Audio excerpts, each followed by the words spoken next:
So this is my first, possibly last, Lightroom tutorial. We'll just see how this goes to begin with. What I'd like to say before I start is that this will be by no means a definitive how to process an image tutorial, as there are already more than enough of those online, and in any case, I don't believe there is a definitive way to process a photograph, as we all have different ways of seeing and how we would wish to interpret the scene in post-production and eventually perhaps as a print. It has to be said that learning to process an image is as important a skill as taking a photograph. If you can't be bothered or don't have the patience to use Lightroom or any other software come to that, then how can you possibly relay what you saw and felt when capturing that scene? It is a necessary part of the image making process, and one which I, personally, enjoy a great deal. As with all things, it comes down to practice, and as long as you are prepared to spend time using the various features of Lightroom, you are sure to find that it becomes easier. I'm going to keep things real simple to begin with and not touch such tools as radial and graduated filters, just keeping it to the absolute basics, and who knows, if I decide to do others, then I'll involve more complex ideas and processing. So let's begin. So we're starting here with a photograph of, as you all know, a robin. I thought I would start with something festive, and what can be more festive than a picture of a robin in snow. Taken last year. If I bring up the EXIF data by clicking I on the keyboard, you can see that it was taken using a Nikon D810 on the 1st of March 2018 at 2:51 p.m. If I click I again, it tells me that it was 800th of a second at 7.1 ISO 640 using an 80 to 400mm lens at 310mm. It was photographed at Leeds Castle as part of my long-term project. Very, very tame robin, very obliging actually, as most robins are in places where they are habituated to people. And I spent a fair amount of time with this little chap, or lady, can't tell the difference with the sexes, especially so at this time of the year. Yeah, just spent a nice bit of time photographing it. And as you can see, exposure wise, if we look here on the top right hand corner, the histogram is pulled right to the right. I guess I could have gone a touch more, but it was so important that I exposed far to the right hand side, so I obtained clean whites and a fair amount of detail in the bird. So we'll start right at the very beginning, and that will be by adjusting the exposure. In fact, Lightroom is so intuitive to use that actually it lists those settings in the order that you would roughly move them in. So the first thing, ignoring temperature and tint at this moment, would be exposure. Now looking at this, I would say that it's just a little bit dark. I'm not worried in some areas blowing out the whites. I'm not fussed about that at all. That would give me a nice clean white. But what I want first and foremost is to get some detail in the robin. Now you could say that in order to retain detail in the whites, I would just push up the shadows, which would, if we look here and push up the shadows, that would give me a fair amount of detail anyway. But I quite like the idea of getting a nice clean white anyway, so I'm going to adjust the exposure just a touch, and that should give me a slightly cleaner white down to about here. That's about as far as I want to go. Now we can check if I've clipped any highlights. Well, you can see that I haven't anyway, but if we see the black and the white points here, I can, by clicking Control, and by the way, I'm using a PC here, not a Mac, Control and click, it goes black. Then as I move it to the right hand side, when I clip highlights, it starts to go blue. Bring it back, that's as far as I can go. That's an absolute pure white. Equally with the blacks, if I move this to the left hand side, go left, you can see just, now they are what is known as your threshold points, where you start to clip the black and the white points. Let's bring them back to the center. If you want to do so, then just double click on blacks and on whites. So let's go with the whites again, all the way up until it starts to go blue, then back a touch. I don't want to completely blur out the whites. And as far as the blacks are concerned, let's go down a touch to about here. Okay, now that has given me my black and my white threshold points. Now look here on the left hand side under the history. If we start off at the very beginning, that's how the image looked originally and how it looks now by using the black and the white points, by moving them. You can see how the whites are cleaner and there's contrast that has been added. Talking of which, you'll see a contrast slider. don't ignore this. Many photographers think that you should just use the black and the white points, but you know, Lightroom has come an awful long way to do incredibly accurate contrast work. Then you have the tonal curve here where you can move it up or down, or equally use their presets. But this contrast slider here is very, very good, as indeed are these sliders here, where you can move the highlights, the lights, the darks and the shadows. You don't really now need a great knowledge as to what this curve does, which you would do in Photoshop. To increase contrast, you can go here, just add and decrease. And equally, you can use these preset tonal curves as well. I prefer not to use these. I find the medium and the strong too strong. Much preferring to use my black and my white points whenever possible, and if I'm working with a particularly high or low key image, then I might move these sliders here as well. There really is no right and wrong way of doing things, as long as you arrive at the desired effect, the effect that you're after. I'm quite happy with those points where they are. The whites are nice and clean. I'd like to bring a touch more detail into the robin here, and this is where shadows really comes into its own. I tend not to use shadows too much. If you push up sliders too great, then you're likely to get noise coming into the equation. So do be careful. As with all sliders, I think, in Lightroom, unless you're after a specific artistic effect, then just do everything in small amounts. So I'm just going to bring up the shadows a little touch here, and look how that brings it to life. To double check, double click to bring it back to 0, and up a touch, just to about there, I think. Now I don't want to make it too light, because by doing so it looks completely false. I want to retain the integrity of the photograph, so let's bring it up just a touch to about here.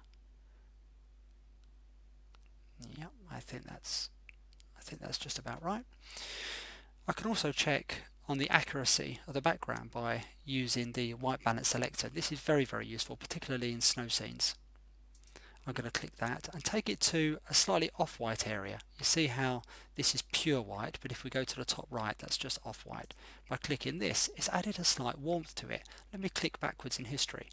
That's before, that's after. Before and after. I quite like the after effect, actually. It's just given a touch more colour into the stem and into the robin itself. I'm going to take off this data now by clicking I again.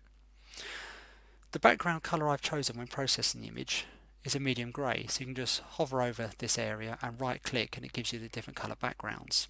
Why am I not choosing black, or why am I not choosing dark grey or white? Well, that really depends. The background I use will depend as to whether I'm exporting for print or for social media. It makes quite a big difference if I make it a black background and then all of a sudden a white background. With a white background the robin looks a little dark, and with a black background it might look a little light. So I always start off with a medium grey, and then I decide later on as to what my purposes are for export, as to whether or not I need to lighten or darken the image depending on the background. But I'll come back to that a little later on. I feel it could do with a crop here. I was using the center point focus in here, which is always the most accurate. The light was particularly low, the robin very flighty, so I needed the quickest and most accurate form of focusing, and relying really on the Nikon D810's high resolution, 36 megapixels. It always allows for room for cropping. And as much as I prefer to do all the work within camera, there are just times, particularly with wildlife, when it's more important to get the picture sharp than it is to be too fussy about how well you've composed the photograph. I'm going to use the shortcut here, which is R, making sure that the padlock here on the right hand side is down. That retains your aspect ratio, and if you click original here it gives you all the various aspect ratio settings. I'm going to leave it on original. Now I like the subject to look into the frame as opposed to it being too central, which it is at the moment, so I'm just going to drag it from the top right and you'll see how the aspect remains the same. I also think it's important to keep both the twig on the left and on the right going off at a right angle within the frame. It just anchors the composition. So I'm going to bring this back a touch to about here, double click, and to me that looks quite nice, although one might argue there's still a touch too much space on the left hand side, so I'm going to click R again, unclick the padlock. It's entirely up to you as to what aspect ratio you use, or if any at all. Pictures can be square, 5:4, they can be any aspect you like. It matters not as long as your composition strengthens as a result. I'm just going to bring that in a little bit to about there. And even just that little bit which I've taken off has made a difference. That's before and after. Now we have a clear space into which the robin can look into. I'd like still some more detail in the robin, so I'm going to drag shadows, bring that out. That's better.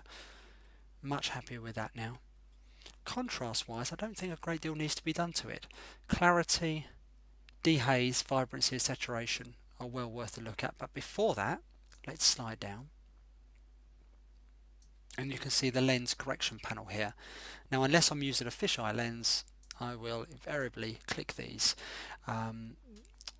Nearly all zoom lenses, especially at widest and smallest apertures, and some prime lenses, but it's more pronounced on zoom lenses, will have some form of profile correction required. It suffers from barrel distortion and vignetting, and you'll notice the barrel distortion here, just a tiny bit, hasn't done a great deal.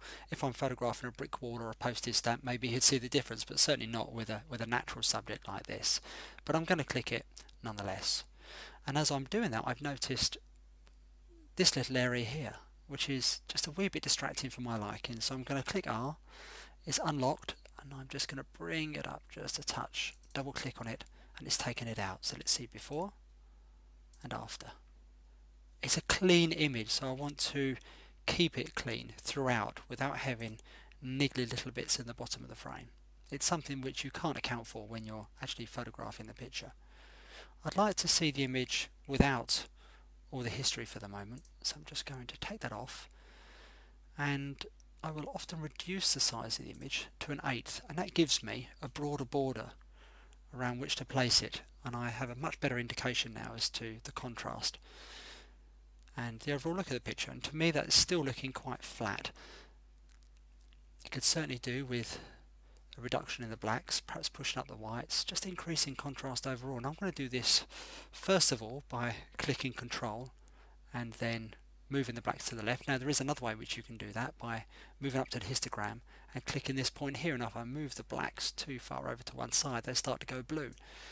But I much prefer using the negative approach, and that is by clicking and pressing Control, moving it to the left, and you can see now how that central part goes black and yellow. So let's move that quite a way. I'm going to go right back to about here, just where the black points are being affected, and now go by eye as opposed to going by what Lightroom tells me is correct or otherwise. So I'm just going to bring that down. See how that's increased contrast just a little bit, but by doing so it's darkened the robin, and that is too much in my book. And just double checking here, I'm going to bring that back to about there. So let's move it up and down. That's not bad at all, the black there. I'll bring that back up just a touch. Let's have a look in history from where we were to where we are now. So we've got a little bit of contrast. Now remember, this is taken on a very overcast day, so I'm not looking for lots of contrast in this photograph. And in fact, I'd probably like overall cleaner whites. So I'm just going to move the exposure slider here a touch, and that'll also lighten the robin at the same time. Too much. Bring it down a little bit.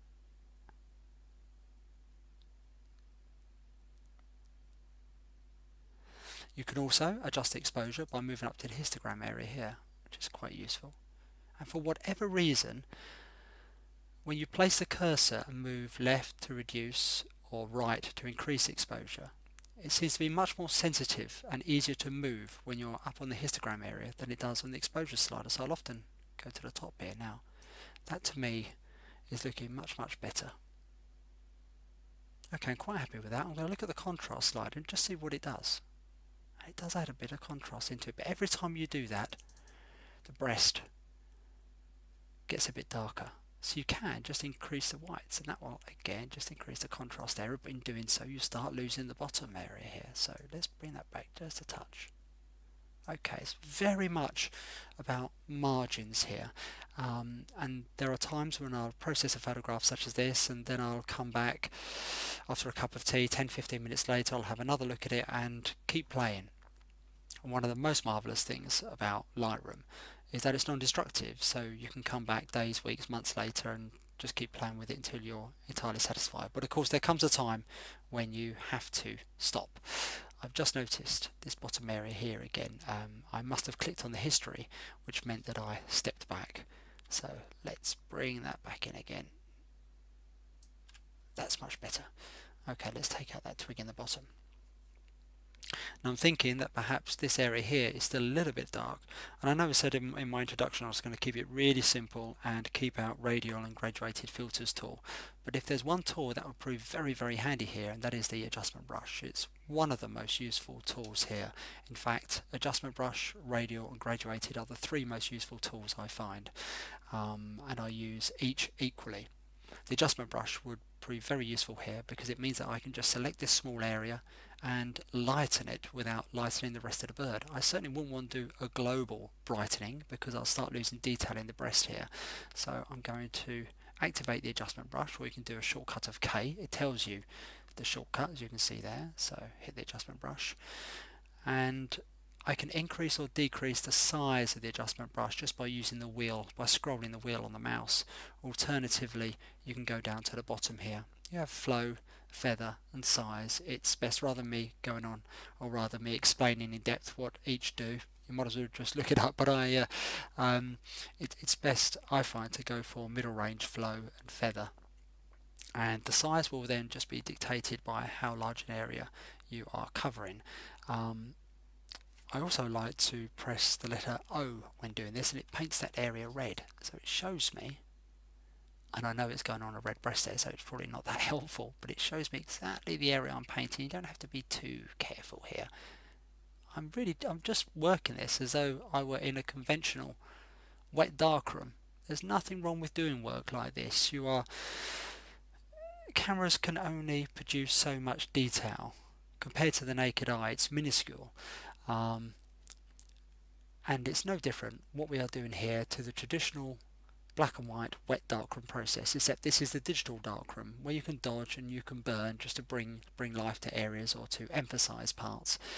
So once I'm happy that I've painted in the area that I want to be affected, I press O again. And for some reason Lightroom does this from time to time. It automatically reduces the exposure by about 1/3 of a stop. It does this in a graduated filter. It's a bit annoying sometimes, but I'm going to double click to bring that back, and I'm going to increase the exposure. Look how it just affects that area. Of course that's way too much. I just wanted to show you, so I'm going to bring that back. Actually, let's try shadows to begin with. That'd be more subtle, I think. Yeah. That is much better. See how that whole area now has come to life. Let's bring shadows back down, and let's do that again, just a little bit. I much prefer working with shadows and highlights when I'm working in the adjustment brush, so it doesn't affect the highlight areas. Once I'm happy, hit the adjustment brush and done. If we revert back to history, you'll see how I've done here. So I've gone from no adjustment brush to a little, and that's really brought the robin to life there. And I don't believe I've done too much lightening of that area where it looks false. It simply brought it to life, I think, and where I may have introduced noise, so I'm more than happy with that. One other thing I like to check on is the highlights in the eye, if there is one at all. After all, it's a very overcast day, so I'm not entirely fussed whether or not there's a bright highlight there, but if there is the faintest of highlights, you can bring that out. I'm going to zoom in 100% here by hitting 1 to 1.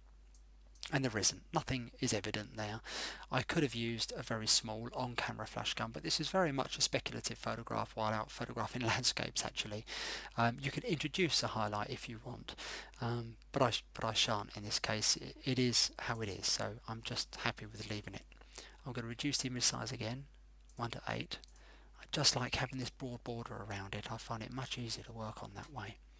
I think the next thing we can look at is clarity. Clarity increases contrast. It increases contrast in your midtones. So if we look at what it does, or reduce clarity, it goes very, very soft and painterly. Works very well, in fact, in bluebell woods and in a woodland in autumn where you want that sort of soft painterly effect. I use clarity sparingly, and particularly with differential or shallow depth of field images, because as you increase clarity, you see how the contrast increases in the background and it detracts from the subject. Okay. So let's show you that again. It makes everything a bit muddy and a bit too contrasty, so I'm going to leave it exactly where it is. Dehaze, well, that's a relatively new introduction to Lightroom. If I increase that, that takes away any haze from it. Again, it's something which I use very sparingly. I'm going to leave it as is. And vibrancy will increase the saturation of those sort of lesser colours, so to speak. So let's up the vibrancy, see what that does. And that adds quite a nice bit of warmth under the breast and just the smallest amount of red. Let's increase saturation and see what that does first. Okay, yeah, it's just too much saturation. It's saturating everything, including the twigs here. So I'll bring that back to 0. Just increase vibrancy, and that's added a nice bit of warmth just to the breast. I rarely go above 30. I'm just sliding it. See how I'm just sliding it back and forth until I get the feel that I'm after here. Okay, so I'm quite happy with that, but I'm thinking not the warmth, but rather the. I just realised what I said there, but more the colour that we're getting under the breast, but it's just a bit too much. And when I do so, it warms up the photograph just a touch too much for my liking. Now I adjusted the temperature by using the white balance selector, but I'm going to bring it back a touch, I think.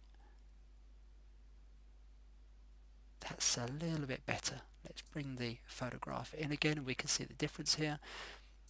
That's without vibrancy and the temperature selected. This is, and when I click this, you'll see with vibrancy and temperature cooled down a touch. It's very, very minimal, if at all, actually. Yeah. Okay, let's go back. Yeah. Look in the breast here. Before, a bit too warm, cooled down a touch. That's much more like the conditions you're likely to experience on a cold winter's morning. Okay, I'm getting very happy. I'm quite happy with that photograph now. The balance is nice. I think the contrast might be just about there. I'm just going to have another little play with contrast just to see if it does anything to the picture.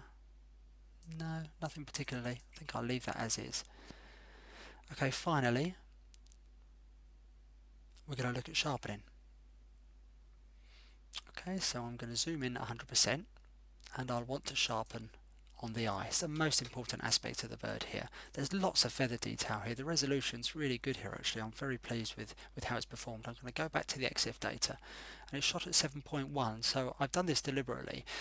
Zoom lenses, particularly these kind of, well, it's an excellent zoom lens, but it's no 200 to 400, let's put it that way, which has a constant f4 aperture throughout, and I know that with my 200 to 400 it'll remain pin sharp at f4. That's not the case with zooms such as this, a 70 to 300 or an 80 to 400. So you're better off, if you can, to up the ISO to get a decent shutter speed and stop down by 2/3 of a stop, which is pretty much what I've done here. Stop down by 2/3 of a stop, that brings the sharpness back again. But the advantage with a lens like this as opposed to a 200 to 400 is its weight and size. It's less than half the size and weight of a 200 to 400. It's, well, it's horses for courses, I guess you could say, but I'll use this if I'm also photographing landscapes, whereas with a 200 to 400 you really need a dedicated reason to take it along because it weighs so much and takes up so much room in the camera bag. So I'm going to take that off. I'm going to go to sharpening, and now by pressing Control and clicking the amount here, it turns it into black and white. This is simply as a visual. It helps, I think, with the sharpness when you just have the image in black and white. So as I bring it up, you can see how it sharpens the bird far too much. Please do not be one of those photographers that over sharpens their image. The amount that we see on social media, particularly Instagram, where colours and sharpness are boosted up so high that it looks really unrealistic.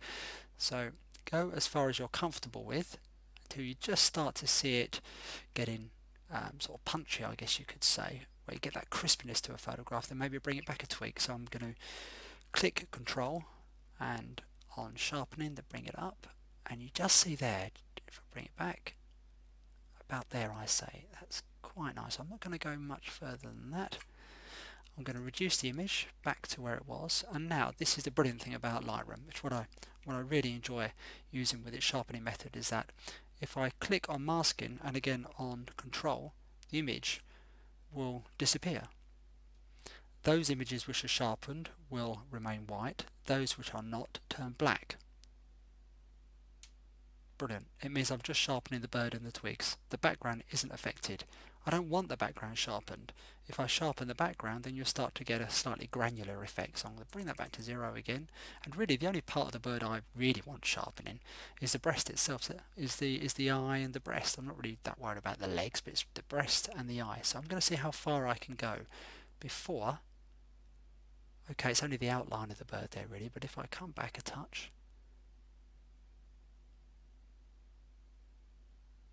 somewhere like there.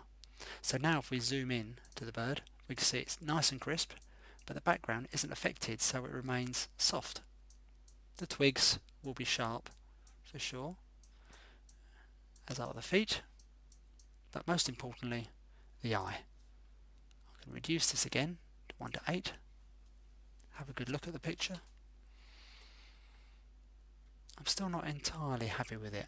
I'm wondering if maybe I can reduce the blacks just a tiny amount to add a touch of contrast, or even just to up the contrast on here a tiny bit. Just needs a bit of punch, I think. Yeah, just a little bit. I've just increased the contrast by 20 or so. Let's bring that up a little bit. Up with the shadows a tiny amount. To about there. Okay, that's a slight improvement I think to what I had beforehand.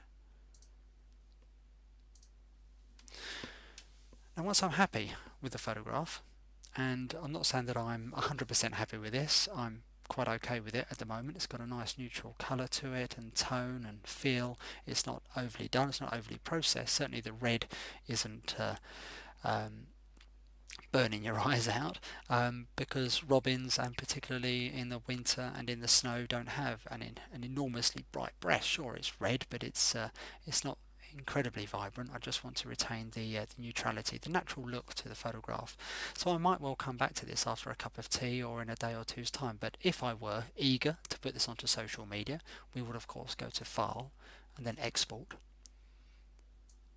If we look here, you can see where I can select my folder by choosing, so that's nice and simple there to that area. We can bring it down, and my image format will be JPEG, because social media you don't want to be uploading a TIFF file, for example, and sRGB, that's important, that retains the nice vibrant colour.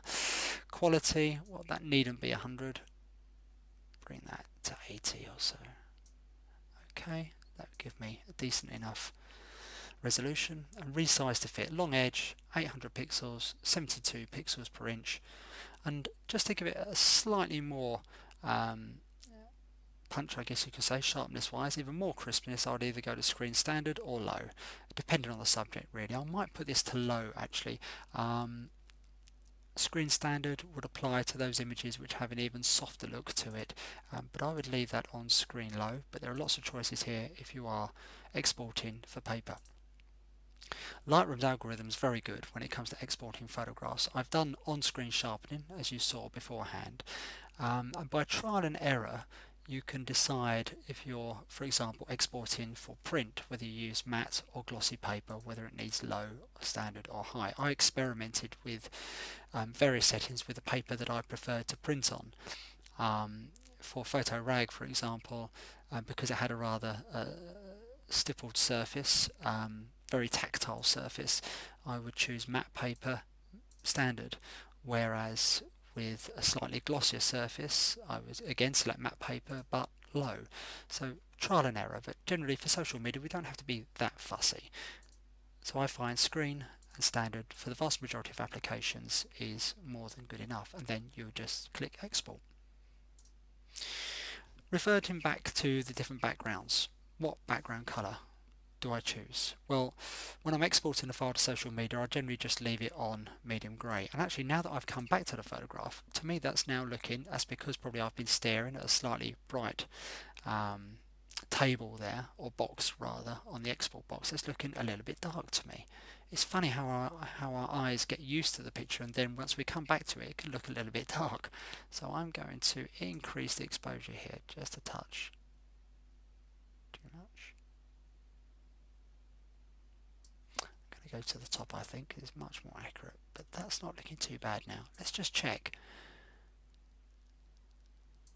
where we were.